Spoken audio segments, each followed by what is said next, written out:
नमस्कार, आप देख रहे हैं जनता टीवी। मैं हूं आपके साथ अमन त्रिपाठी। बुलेटिन में रुक करेंगे 2 मिनट में 10 खबरों की ओर। टनल में फंसे मजदूरों का पहला वीडियो आया सामने। फंसे हुए सभी 41 मजदूर पाए गए सुरक्षित। अफसरों ने वॉकी टॉकी से की बात। मजदूरों तक पहली बार खाना भी पहुंचाया।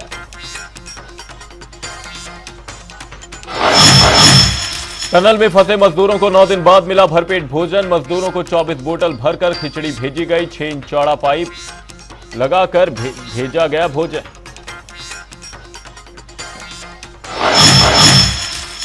पीएम मोदी ने सीएम धामी को किया फोन। सिलक्यारा टनल में चल रहे बचाव कार्यों का लिया फीडबैक। सीएम धामी ने कहा, सभी श्रमिक भाई पूरी तरह सुरक्षित।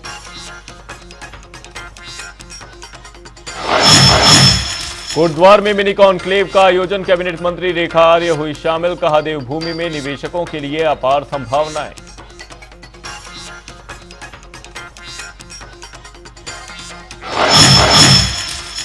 2024 के लोकसभा चुनाव को लेकर बीजेपी की तैयारी तेज। सभी कार्यकर्ताओं और पदाधिकारियों को चुनाव की जिम्मेदारी सौंपी। प्रदेश महामंत्री आदित्य कोठारी ने कहा, जनता करेगी पूरा सहयोग। –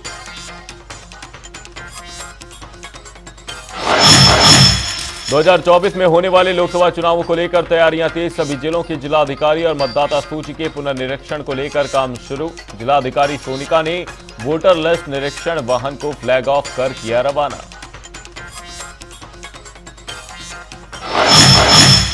देहरादून में जिलाधिकारी कार्यालय में लगा जनता दरबार। लोग अपनी शिकायतें लेकर पहुंचे कार्यालय। जिलाधिकारी सोनिका ने सुनी शिकायतें। आम जनता की समस्याओं का किया समाधान। हरिद्वार में गन्ना चरखियों के अंदर जलाई जा रही रबड़ और पन्नियां। पर्यावरण को लगातार किया जा रहा दूषित। प्रशासन नहीं दे रहा ध्यान।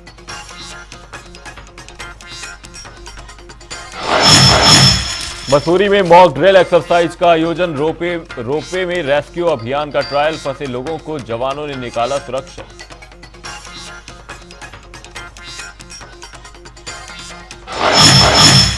रुड़की में खाद्य विभाग ने की बड़ी कार्यवाही। राशन की 4 दुकानें की निरस्त। बड़े पैमाने पर मिली थी खामियां।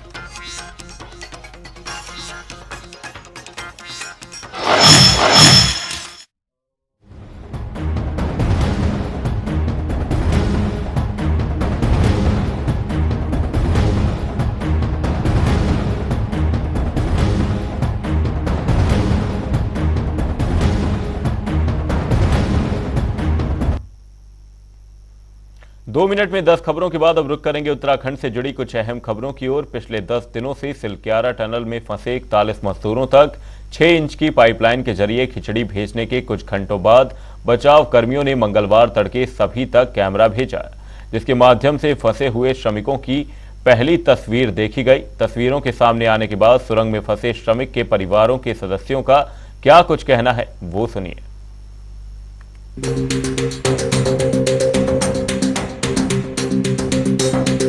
पिछले 10 दिनों से सिलक्यारा सुरंग में फंसे 41 मजदूरों तक 6 इंच की पाइपलाइन के जरिए खिचड़ी भेजने के कुछ घंटों बाद बचाव कर्मियों ने मंगलवार तड़के सभी तक एंडोस्कोपिक फ्लैक्सी कैमरा भेजा, जिसके माध्यम से फंसे हुए श्रमिकों की पहली तस्वीर आज सुबह सामने आई। तस्वीरों के सामने आने के बाद सुरंग में फंसे एक श्रमिक के परिवार के एक सदस्य ने कहा कि हमें उम्मीद है, लेकिन जब मैं उनसे बात करूंगी तभी मैं संतुष्ट हो पाऊंगी। उम्मीद जगी है, आप लोग बोल रहे हैं तो उम्मीद जगी है, लेकिन फिर अभी बात करूंगे तब सब। बचाव कर्मियों ने सोमवार को ध्वस्त सुरंग के मलबे के माध्यम से 6 इंच चौड़ी पाइपलाइन डाली, जिससे बड़ी मात्रा में भोजन की आपूर्ति और 9 दिनों से अंदर फंसे 41 श्रमिकों के लाइव वीडियो उपलब्ध हो सके। सुरंग के ऊपरी हिस्से से वर्टिकल ड्रिलिंग के लिए मशीन सिलक्यारा सुरंग तक पहुंच गई है। बातचीत हमारी डायरेक्ट नहीं हुई, निकले हम देखा कि यहाँ खाना पहुंच रहा है। आप लोग जा रहे हो बातचीत करने? बातचीत अभी करने जाते थे सर जी, तो इसलिए कहा 10 बजे के बाद आओ, हम बात करा देंगे, तब तक खाना चल रहा है। बता दें कि उत्तरकाशी में 12 नवंबर की सुबह 41 मजदूर टनल में फंसे हुए हैं। इन्हें बचाने के लिए लगातार हर संभव प्रयास किए जा रहे हैं।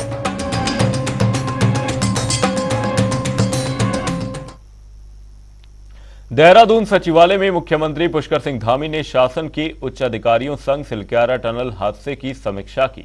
मुख्यमंत्री ने बैठक के दौरान अधिकारियों को निर्देश दिए कि सिलक्यारा उत्तरकाशी में निर्माणाधीन सुरंग में फंसे श्रमिकों की राहत एवं बचाव कार्यों में लगे एजेंसियों को हर संभव मदद दी जाएगी।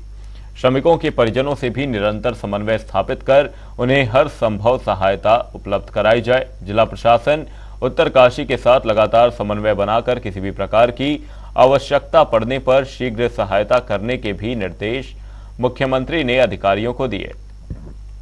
उन्होंने कहा कि सभी विभाग राहत और बचाव कार्य में लगी टीमों के साथ समन्वय बनाकर रखें। जितनी भी एजेंसियां वहां पर काम कर रही है, जितने विशेषज्ञ काम कर रहे हैं, इंजीनियर काम कर रहे हैं, बाहर बहुत सारे अधिकारीगण, कर्मचारीगण, सभी लोग अलग अलग संस्थाओं के वहां पर लगे हुए हैं। सभी के एफर्ट से कल रात्रि को एक बड़ी सफलता मिली है, जिसमें 6 इंच का पाइप अंदर आर पार हो गया और उससे भोजन इत्यादि जो पहले केवल सॉलिड बेस में जा पा रहा था, अब वो थोड़ा सा लिक्विड बेस में भी जा पाएगा। अन्य चीज़ें उनको जो खाद्य सामग्री है पकी हुई भी मिल पाएंगी। निश्चित रूप से बड़ी सफलता है और हम भगवान से प्रार्थना करते हैं कि जल्दी जो हमारे अन्य जो ऑर्डर मशीन चल रही है या अन्य जो भी ऑप्शन है, 2-3-4 ऑप्शन, उनमें से कोई भी ऑप्शन हमारा सबसे पहले जो भी सक्सेस हो जाए, तो हमारा यही है कि जल्दी से जल्दी सभी हमारे श्रमिक भाई सकुशल बाहर निकले। और माननीय प्रधानमंत्री जी प्रत्येक दिन इसकी पूरी जानकारी ले रहे हैं और हर संभव उनके स्तर से भी यहाँ पर सहायता के लिए कहा गया है। सभी एजेंसियाँ लगी हुई हैं, सभी लोग अपना बेस्ट एफर्ट देने के लिए काम कर रहे हैं। देखिए, सभी प्रकार के जो शंकाएं हैं उन पर निश्चित रूप से कार्रवाई होगी, लेकिन अभी सबसे पहले यह है कि सभी श्रमिक सकुशल बाहर आए, यही हमारी प्राथमिकता है। चूँकि कैमरा भेज के सभी लोगों ने आपके माध्यम से भी देखा है, लेकिन आगे ये है कि उनको कुछ वॉकी टॉकी और अन्य जो संचार के साधन वो भी उपलब्ध करवाने के बारे में विचार हो रहा है, जिससे कि वहाँ की वस्तु स्थिति लगातार मिलती रहे। उनका मनोबल अच्छा है, सभी जो लोग अभी स्वस्थ हैं और आगे जो है जो सबसे बेस्ट एफर्ट्स हो सकते हैं वो करे जा रहे हैं। उत्तरकाशी जनपद प्रभारी और कैबिनेट मंत्री प्रेमचंद अग्रवाल भी आज सिलक्यारा पहुंचे। इस दौरान उन्होंने टनल का निरीक्षण किया। वहीं प्रेमचंद अग्रवाल ने कहा कि हम बहुत जल्दी सफलता हासिल करने वाले हैं। अभी तक पूरा अभियान सकारात्मक दिशा में जा रहा है। इस दौरान विपक्ष के आरोपों पर बोले कि ये वक्त राजनीति का नहीं है। विपक्ष को भी 41 मजदूरों को सुरक्षित बाहर निकालने की कामना करनी चाहिए। अगर विपक्ष के पास कोई सुझाव है तो हमें बताएं, हम अमल करेंगे। देखिए, सबसे बड़ी बात क्या है कि हमारी सारी टीमें लगी हैं। मैंने आपसे कहा कि हमारे माननीय प्रधानमंत्री जी जिस प्रकार से सबकी मॉनिटरिंग कर रहे हैं, माननीय मुख्यमंत्री जी, और लगातार संवाद भी कर रहे हैं। ऐसी स्थिति में आप देखिए कि जो स्थिति परसों तक थी, कल नहीं थी, कल जो थी आज नहीं थी। अब आप मान के चले जिस प्रकार से अंदर के पिक्चर और विजुअल्स आए हैं वो सकारात्मक है। यानी कि हमारे श्रमिक जिनके हम बार बार कह रहे थे कि सुरक्षित है, वो सुरक्षित है। आज उनको हमने दूसरे प्रकार का खाद्यान्न भी उनको दिया है, वो भी उन्होंने खाया है। और इसको लेके जो हमारे विकल्प जिन पे हम काम कर रहे हैं, ड्रिलिंग जिसकी आप बात कर रहे हैं, वो काम स्टार्ट हो गया है। बहुत जल्द हम उसकी तरफ आगे बढ़ रहे हैं। उत्तरकाशी में अभिषेक रुहेला, जिला मजिस्ट्रेट उत्तरकाशी नीरज खैरवाल, तकनीकी अतिरिक्त सचिव और परिवहन मंत्रालय भारत सरकार महमूद ने निर्माणाधीन सुरंग ढहने की घटना पर संयुक्त प्रेस कॉन्फ्रेंस की और क्या कुछ कहा उन्होंने, वो सुनिए। तो बाकी जो अनुभव आप लोगों ने यहाँ किया होगा कि सभी एजेंसीज के द्वारा दिन रात काम किया जा रहा है। आप में से कुछ लोग रात के 1-2 बजे भी मैसेज भेजते हैं, कई सूचनाएं आपको मिलती हैं, तो आपने देखा होगा 24 घंटे सभी एजेंसीज के द्वारा काम किया जा रहा है। तो सभी एजेंसीज के काफ़ी अच्छा सभी का समन्वय बना हुआ है। सभी एजेंसीज एक दूसरे की मदद कर रहे हैं। कई जगह ऐसी चीज़ आती है कि एक एजेंसी को काम करने के लिए दूसरी एजेंसी का होल्ड करवा करके आगे जाना, कोई और करना पड़ता है। तो सभी एजेंसीज बिल्कुल एक साथ लगे हुए हैं। हमने सारे 5-6 एजेंसीज को इकट्ठा किया है, उनके साथ कोऑर्डिनेशन कर रहे हैं। हर एजेंसी को हमने स्पेसिफिक टास्क दिया है। किसी से हॉरिजॉन्टल ड्रिलिंग करा रहे हैं, किसी से वर्टिकल ड्रिलिंग करा रहे हैं, और इन सब एजेंसीज के बीच में तालमेल रहे, वो हम लगातार हमारी टीम यहाँ बैठकर उसको मॉनिटर कर रही है रेगुलरली। कल जैसे मैंने बताया था आपको कि खिचड़ी और दलिया भेजने का हमने कोशिश की है, लेकिन जैसे मेडिकल जो हमको सुझाव मिले थे उसके हिसाब से उसे भेजना था कल, लेकिन जैसा हमने पाया कि पाइप के अंदर में कुछ चीज़ें हैं जिसके कारण वो जा नहीं पा रहा है, तो हमने पाइप को पूरी तरह साफ़ कर लिया। और दूसरी चीज़ जो उसकी पैकिंग आई थी वो कुछ हार्ड बॉटल्स में थी, तो आज जो हम भेजेंगे, जो आज हमने अभी तक भेजा है, आज हमने संतरे भेज दिए हैं, केला भेज दिया है, मौसम्बी भेजा है और दवाइयाँ भेजी हैं। नमक बहुत दिनों से वो चाह रहे थे, तो आज हमने उनको नमक भी भेजा है। और जैसे वो कुछ बोलते हैं हमें चाहिए, तो अभी कुछ टेट्रा पैक्स वाले आपको पता होगा छोटे बॉटल्स होते हैं, वो हम भेजने की कोशिश कर रहे हैं वहाँ पर। उत्तराखंड के उत्तरकाशी में 12 नवंबर से चल रहे निर्माणाधीन टनल धंसने से विभिन्न राज्यों के 40 मजदूरों की जिंदगी दांव पर लगी है। वहीं कांग्रेस प्रवक्ता गरिमा दसौनी ने केंद्र सरकार और राज्य सरकार पर आरोप लगाते हुए कहा कि सिलक्यारा की घटना से ये बात तय हो चुकी है कि केंद्र सरकार और राज्य सरकार के आपदा प्रबंधन के जो दावे थे उनकी पोल खुल गई। वहीं उन्होंने कहा नवोदय कंपनी का रिकॉर्ड खराब है और इस कंपनी को ऋषिकेश कर्णप्रयाग रेल लाइन का काम करने के लिए 2000 करोड़ से ज्यादा का टेंडर दिया गया है। देखिए, सिलक्यारा की जो टनल घटना है, इससे एक बात तो साफ हो गई कि इसने केंद्र और राज्य सरकारों के जो आपदा प्रबंधन के जो दावे हैं उनकी कलई अच्छे से खोलकर रखी है। पूरी तरह से स्थिति साफ हो गई है कि मोदी है तो मुमकिन है, अच्छे दिन का सपना, विश्व गुरु, 5 ट्रिलियन इकोनॉमी, ये सब केवल जुमले और नारों तक सीमित रहे। असल में हकीकत इन टनलों से पता चल रही है कि किस तरह से बंदरबाट हो रही है टेंडरों की, किस तरह से जिन कंपनियों का रिकॉर्ड खराब है उन लोगों को टेंडर दिए जा रहे हैं, अनुबंध किए जा रहे हैं। ये नवोदय कंपनी जो टनल बना रही है, इसी कंपनी को 2000 करोड़ से ज्यादा का टेंडर दिया गया है ऋषिकेश कर्णप्रयाग रेलवे लाइन का। अब आप सोच सकते हैं कि वहां भी गुणवत्ता का क्या हाल होगा। हरिद्वार के रोशनाबाद स्थित स्टेडियम में आज ब्लॉक स्तरीय खेल महाकुंभ का ब्लॉक प्रमुख आशा नेगी ने हरी झंडी दिखाकर शुभारंभ किया। वहीं ब्लॉक प्रमुख ने कहा कि खंड स्तरीय प्रतियोगिता में नई पंचायत स्तर पर चयनित हुए बच्चे अपनी प्रतिभाओं का कौशल दिखा रहे हैं। यही बच्चे आगे चलकर जिला एवं प्रदेश स्तर पर अपना नाम कमाएंगे और ब्लॉक का नाम भी उज्जवल करेंगे। आज जो विकासखंड बहादुराबाद का न्याय पंचायत से स्टार्ट हुए हैं गेम्स, इसमें आज ये विकासखंड स्तर पर होने हैं। गेम्स 3 दिन चलेंगे, जिसमें आज अंडर 14 के जो बालक बालिका हैं उनकी आज प्रतियोगिता हो रही है। और इसमें आज ये 9 न्याय पंचायत हमारी जो हैं इनसे प्रतिभाग कर रहे हैं बच्चे एथलेटिक और कबड्डी में, और वॉलीबॉल और खो खो ये फ्री टीमें हैं, यानी कि सीधे बच्चे प्रतिभाग कर सकते हैं। साथ ही जो नगर निगम के हमारे बच्चे हैं वो एथलेटिक, वॉलीबॉल, खो खो, कबड्डी, ये चारों प्रतियोगिताएं जो हमारी हो रही है इनमें सब में सीधे प्रतिभाग कर सकते हैं। कोटद्वार में जिला स्तरीय मिनी कॉन्क्लेव का आयोजन किया गया, जिसमें सरकार की कैबिनेट मंत्री रेखा आर्य के साथ ही विभिन्न उद्योगपति मौजूद रहे। कार्यक्रम का शुभारंभ दीप प्रज्वलन के साथ किया गया। इस दौरान मंत्री रेखा आर्य ने बताया कि देवभूमि में निवेशकों के लिए असीम संभावनाएं हैं। सरकार ने उद्योगपतियों के लिए राज्य में निवेश के लिए अनुकूल वातावरण बनाया है। इसके साथ ही कार्यक्रम में मौजूद उद्योगपतियों ने अपने अपने अनुभव साझा किए। राज्य सरकार सतत प्रयास में है कि हमारा उत्तराखंड राज्य 2025 जब अपना 25वें वर्ष की ओर अग्रसर हो और उसको सेलिब्रेट करता है, तब तक हमारे राज्य में उद्योगों का स्थापन हो और हमारा राज्य औद्योगिक दृष्टिकोण से भी अग्रणी राज्य में गिना जाए। उसके लिए सरकार ने प्रयास प्रारंभ कर दिए हैं। आगामी माह में इन्वेस्टर समिट स्टेट स्तर पर होना है, जिसकी तैयारियों के क्रम में आज जनपद पौड़ी और अन्य जनपदों में भी जो है मिनी इन्वेस्टर समिट हो रहे हैं। और आज मुझे पौड़ी आने का सौभाग्य प्राप्त हुआ और यहाँ इन्वेस्टर समिट में प्रतिभाग किया। और यहाँ पर जिस प्रकार से इन्वेस्टरों के अनुभव थे, जो पहले से काम कर रहे थे और जो नए इन्वेस्टर जो आज जुड़े हैं, लगभग 14 से 30 करोड़ की धनराशि के साथ में एमओयू हुआ है। एमओयू केवल कागजों पे ही नहीं है, मैंने वहाँ पर जैसा बताया कि उनकी ग्राउंडिंग हो चुकी है, तो ग्राउंडिंग लेवल पर उसका काम प्रारंभ हो चुका है। उत्तराखंड में खानपुर विधानसभा क्षेत्र के निर्दलीय विधायक उमेश कुमार मथाना गांव पहुंचे, जहां उन्होंने लोकसभा चुनावों को लेकर बयान दिया।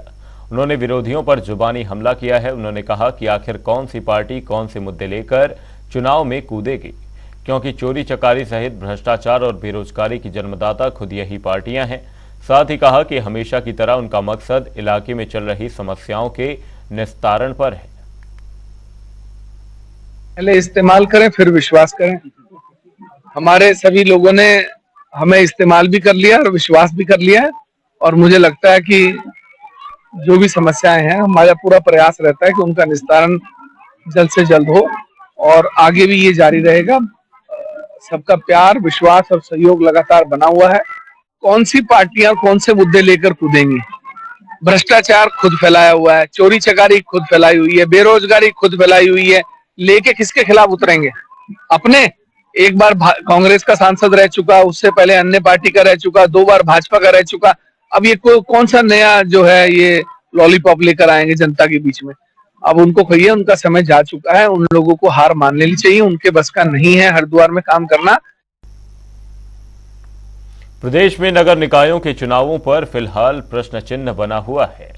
2 दिसंबर को निकायों का कार्यकाल खत्म होने के बाद सरकार निकायों को प्रशासकों के हवाले करेगी। इसके चलते निगमों की जिम्मेदारी अब बड़ी रैंक वाले अधिकारियों के पास होगी। फिलहाल निकाय चुनावों में देरी के चलते कांग्रेस और बीजेपी दोनों ही पार्टियां एक दूसरे पर आरोप प्रत्यारोप कर रही हैं। बहुत ही बेतुका, बेसिर पैर का बचकाना बयान। ऐसा लगता है कि महेंद्र भट्ट जी की मानसिक स्थिति को कुछ गड़बड़ हो गया है, क्योंकि जिस तरह का बयान महेंद्र भट्ट दे रहे हैं वो कतई बर्दाश्त के काबिल नहीं है। आप 5 साल से या 7 साल से प्रदेश की सरकार में काबिज हैं। सुप्रीम कोर्ट का जो जजमेंट है या सुप्रीम कोर्ट की जो गाइडलाइंस हैं निकाय चुनावों को लेकर, वो भी बहुत पहले आ चुकी हैं। ओबीसी को लेकर आप जो सर्वे करा रहे हैं या ओबीसी को प्रतिनिधित्व देने के लिए जो रिपोर्ट तैयार करवा रहे हैं, ये आप समय रहते भी करवा सकते थे। आपको पता था 2 दिसंबर को कार्यकाल खत्म हो रहा है, तो अब कार्यकाल खत्म होने के बाद ही रिपोर्ट क्यों तैयार की जा रही है? और आपके हर अच्छे और बुरे कामों का ठीकरा आप कांग्रेस के सर पर फोड़ देते हैं। अब हमें ही आपने ओबीसी विरोधी करार कर दिया, जबकि पूरे देश को पता है कि हमारे नेता राहुल गांधी जी और पूरी कांग्रेस पार्टी जातीय जनगणना के पक्ष में खड़ी है। देखिए, मुझे कांग्रेस पार्टी पर बड़ी हंसी आती है। कभी वो कहती है कि भारतीय जनता पार्टी हर समय चुनाव लड़ने के लिए तैयार रहती है। अब हम पर आरोप लगा रही है कि हम चुनाव नहीं चाहते हैं। भारतीय जनता पार्टी चुनाव चाहती है और कभी भी चुनाव कर ले। हमारी प्रदेश अध्यक्ष जी ने तो इस संबंध में एक कदम आगे बढ़कर एक कमेटी का गठन भी कर लिया है जो प्रत्याशी चयन के लिए तैयार है, लेकिन प्रक्रिया का हिस्सा है। चुनाव आयोग को, उत्तराखंड चुनाव आयोग को इस चुनाव को करवाना है। जब वो प्रक्रिया को पूरा करेंगे तो निश्चित रूप से चुनाव होगा। मुख्यमंत्री पुष्कर सिंह धामी ने सचिवालय में लोक निर्माण विभाग की बैठक ली। इस दौरान उन्होंने अधिकारियों को प्रदेश की सभी सड़कों को गड्ढा मुक्त करने के निर्देश दिए। साथ ही कहा कि मामले में किसी भी प्रकार की लापरवाही को बर्दाश्त नहीं किया जाएगा।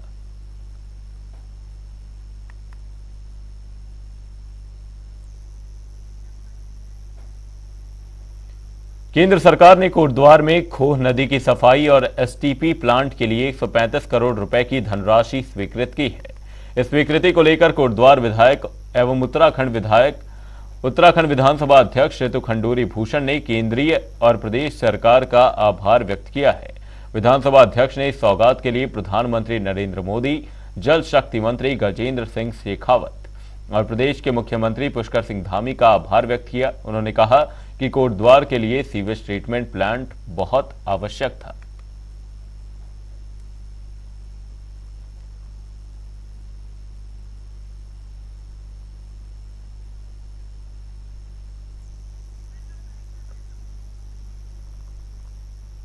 बुलेटिन में फिलहाल के लिए सिर्फ इतना ही। कहीं जाएगा नहीं। जनता टीवी पर खबरों का सिलसिला रहेगा जारी। तब तक के लिए नमस्कार।